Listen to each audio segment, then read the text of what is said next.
Hello, hello. Welcome to my dungeon.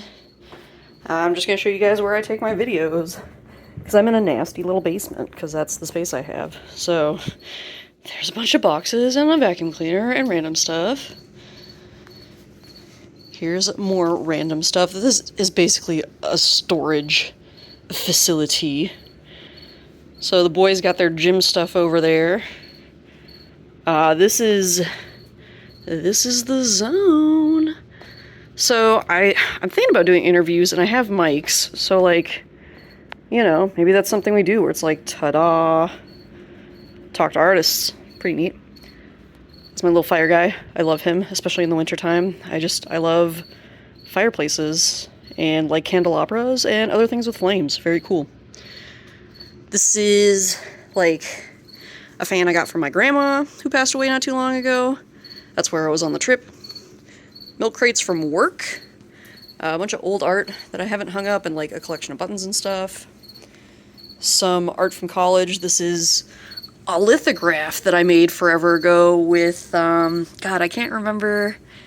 I didn't use Shin but I used like lace that I put red ink on top of and then just like pressed onto the paper. But yeah, so that's a lithograph I made in college. I think it won some award for something. I don't entirely remember. I feel like I feel like this got me some kind of what is it? A scholarship. So yeah, there's that. I make real art sometimes. But yeah, here is the space where I shoot all the videos. Got good old bricky. Just that's my brick. It's to literally like hold down my light setup to the table because my table is a really weird thickness and this obviously doesn't fit on there. So I have a bunch of copper plates from college that I never tossed out because I liked them too much. And those actually have intaglio prints on them. So what an intaglio print is when you get a piece of copper and you basically use acid or a sharp tool to etch into the plate, put ink on it, and then run it through a printing press. Actually, I have an example of one of the plates in there. So that was this. This was a test plate I had done.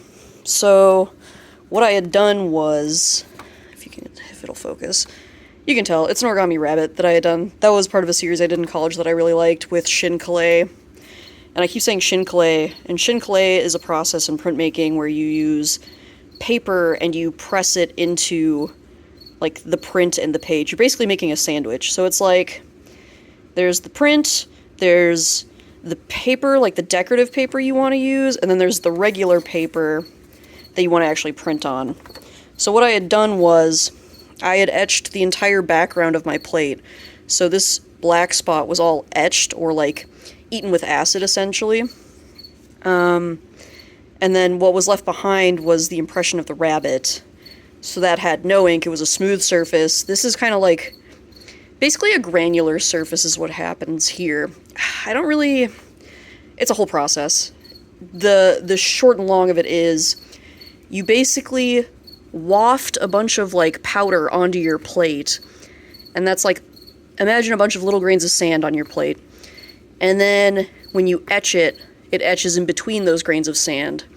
So then you get like a rough texture, you know? And then that's where the ink sits in the wells of where you took the bite out of the plate.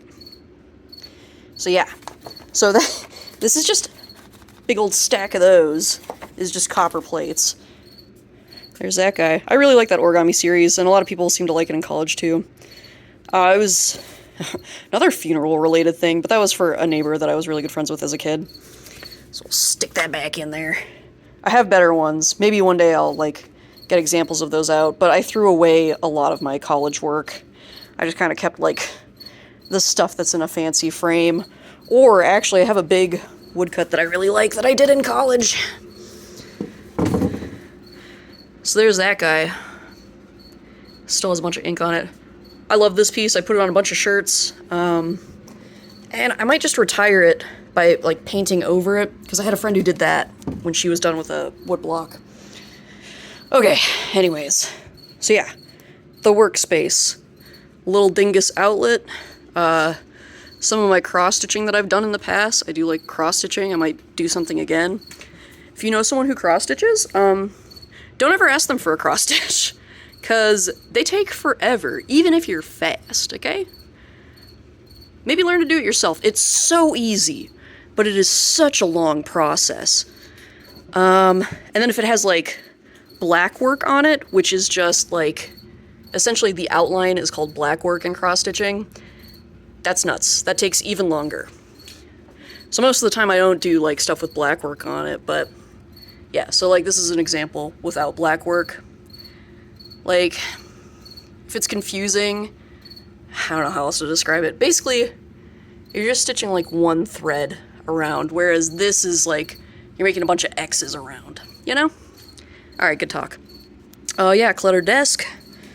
This weird little shelving unit I got for free. That's got my button maker on it, some of the buttons I was working on, bit of an idea book, some canvases, my gouache paint, garbage, water.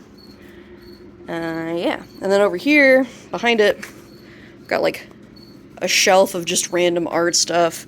So this is stuff that goes with the button maker. Cheap light table that I got from Five Below. I've not even used it yet, and I used to have a good light maker, or light table. Wish I hadn't gotten rid of it. Bunch of watercolor stuff with my watercolor stickers on it. Some markers, cool unicorn box, my sledgehammer. You never know when you need that baddie. This just has random utensils in it. This is a leatherworking kit, and this is some leatherworking supplies.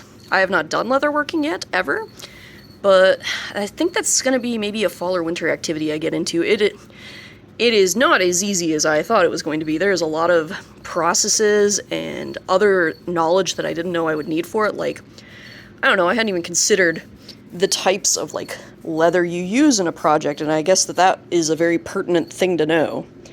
So more research will happen first, but probably one of my first projects will be making just, like, a travel journal, because that seems easy and in my wheelhouse, and I've been wanting one, so yeah.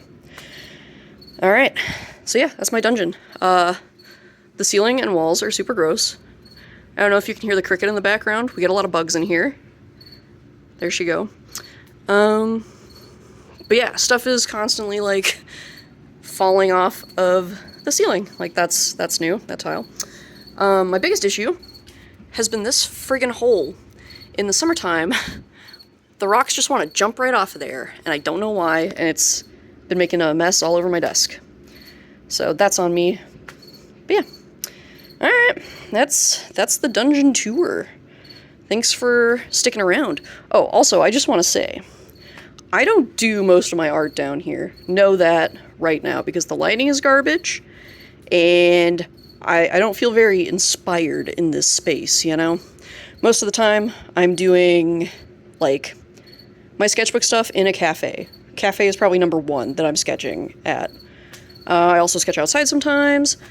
Mostly I'm sketching with friends. It's just, you know, whatever space feels good for you, work in that space. Maybe you would like this. Who knows? Alright guys, that's the tour. Have a great day.